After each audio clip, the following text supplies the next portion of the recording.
નહીતર હું ઘણી વાર એક દ્રષ્ટાંત આપ્યા કરું. વડાપ્રધાનને જન્મદિવસ આવ્યો, વડાપ્રધાનનો જન્મદિવસ આવ્યો અને વડાપ્રધાને જેલની મુલાકાત લીધી અને જેલની મુલાકાત લઈ અને જેલર સાહેબને કહે છે કે આજ મારો બર્થડે છે, આજ મારો જન્મદિવસ છે, બધા કેદીઓને મળવા માટે હું આવ્યો છું. જેલની અંદર વાત ફેલાઈ ગઈ કે વડાપ્રધાન આવ્યા છે, આપણને બધાને મળવા માટે આવ્યા છે, મુલાકાત આપી. બધા કેદીઓ બેઠા હતા. હા, અને વડાપ્રધાને ઉભા થઈને કીધું કે આજ મારો જન્મદિવસ છે, આજ મારો બર્થડે છે, એટલા માટે તમામ કેદીઓને સુધરવાનો એક મોકો આપું, સુધરવાનો એક મોકો આપું છું. અને જન્મદિવસ છે એટલા માટે તમામ કેદીઓને કોઈ ઈચ્છા હોય, કઈ કામના હોય, કઈ વસ્તુની ઘટ હોય, એ મને કહો તો હું તમને સવલત પૂરી પાડીશ. શું કામ? બોલે આજ મારો જન્મદિવસ છે એટલા માટે. એટલે પેલો કેદી ઉભો થઈને તરત બોલ્યો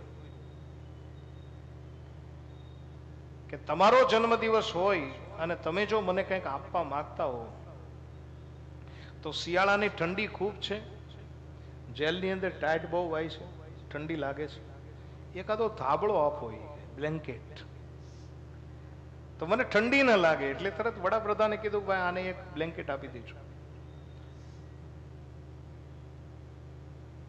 વળી બીજો કેદી આવ્યો,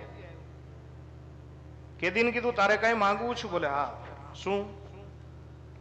બોલે આ ઘણા સમયથી લગભગ કે મને 20 વર્ષની પડી છે અને 8-9 વર્ષ થઈ ગયા છે. 8-9 વર્ષથી આ કોઠરીની અંદર કલર નથી કરાયો, થોડો કલર કરાવી દો તો હવા ઉજાસ થોડું કામ રે અંજવાળા જેવું. એટલે તરત વડાપ્રધાને કીધું કે આને કલર કરી દો.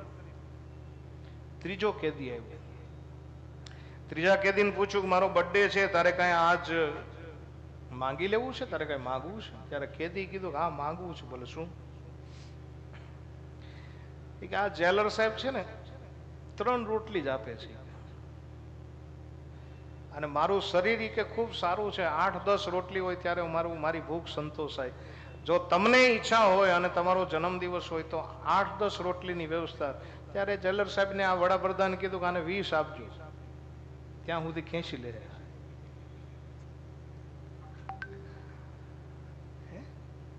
વળી એક કેદી આવી અને કહ્યું કે તારે કઈ માગવું છે? આજ મારો જન્મદિવસ છે. ત્યારે કીધું કે કાળ કોઠરીની સજા મને પડી છે, અંધારું ખૂબ છે, તમારો જન્મદિવસ હોય અને તમે આપવા માંગતા હોય તો એકાદ લાઇટની વ્યવસ્થા કરી દો. આમ કરતા કરતા એક કેદી આવ્યો અને કેદીએ કીધું કે તમારો જન્મદિવસ છે? બોલે હા. તારે કઈ માગવું છે? ત્યારે આ કેદીએ માંગ્યું કે હું માગું એ તમે આપશો? ત્યારે કીધું કે આજ મારો જન્મદિવસ છે, તું માંગી લે. ત્યારે આ કેદીએ માંગ્યું કે મને આ જેલમાંથી મુક્તિ આપી દો. ઘણા સમયથી આ જેલની અંદર હું છું, મારે આ જેલમાંથી છૂટી જવું છે, મારે જેલમાંથી મુક્તિ માળવી છે. જેવું આ કેદીએ માંગ્યું ને એવું જ આપણે માગવા જેવું છે. ઈશ્વર રૂપી વડાપ્રધાન જયારે મને તમને પૂછે કે તમારે કઈ જોઈએ છીએ, ત્યારે આપણે શું માંગીએ? થોડી ઘણી જમીન આપી દો, 2-4 ગાડીઓ આપી દો, લંડનના વિઝા આપી દો.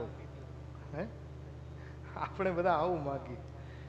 પણ કોઈ હિરલા, કોઈ સંત, કોઈ ભક્ત ઈશ્વર પાસે એવું માંગી લે કે મુझे મુક્તિ ચાહીએ, આ સંસાર રૂપી જેલથી મને મુક્તિ આપ, मुक्ति की तरस बनी रहनी चाहिए मेरे भाई बहन. विवेक चुडामणी કહે છે મનુષ્યત્વમ મુમુક્ષત્વમ અને મહાપુરુષ સંશ્રયમ.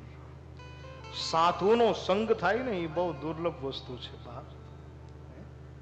તમે બધા બહુ ભાગ્યશાળી છો કે 9 દિવસ સુધી તમારા સદગુરુનું સંસર્ગ અને ભાગવત કથા તમને મળે છે. સાધુનો સંગ થવો બહુ મોટી વાત છે. શંકરાચાર્યજી મહારાજ એવું કહે છે મનુષ્યત્વમ મુમુક્ષત્વમ મહાપુરુષ સંશ્રયમ. મહાપુરુષનો સંસર્ગ થવો, સત્સંગ થવો, આ દુર્લભ વસ્તુ છે.